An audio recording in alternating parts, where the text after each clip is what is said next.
চরম দুঃসময় পার করছে হাজার বছরের ঐতিহ্য ধামরাইয়ের কাঁসা শিল্প। ক্রেতার অভাবে এই শিল্পে এখন বিরাজ করছে দুর্দিন।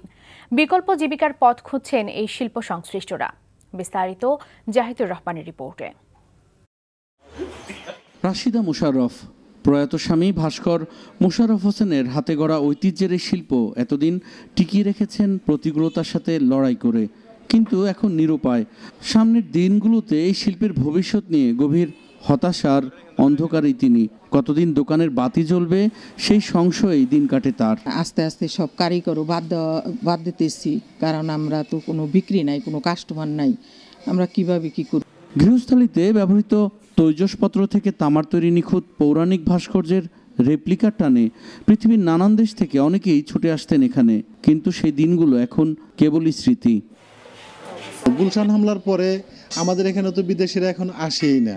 এখন আমাদের এই শিল্প মৃত বললেই চলে। আমাদের এই ব্যবসা এখন ছেড়ে দেওয়া ছাড়া আর কোনো রাস্তা নাই। চরম দুর্দিনে এই শিল্পে নিয়োজিত শ্রমিকদের ভবিষ্যৎ এখন অনেকটাই অনিশ্চিত।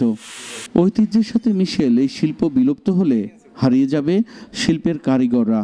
Zahidur Rahman, NTV news, Dhamrai, Dhaka.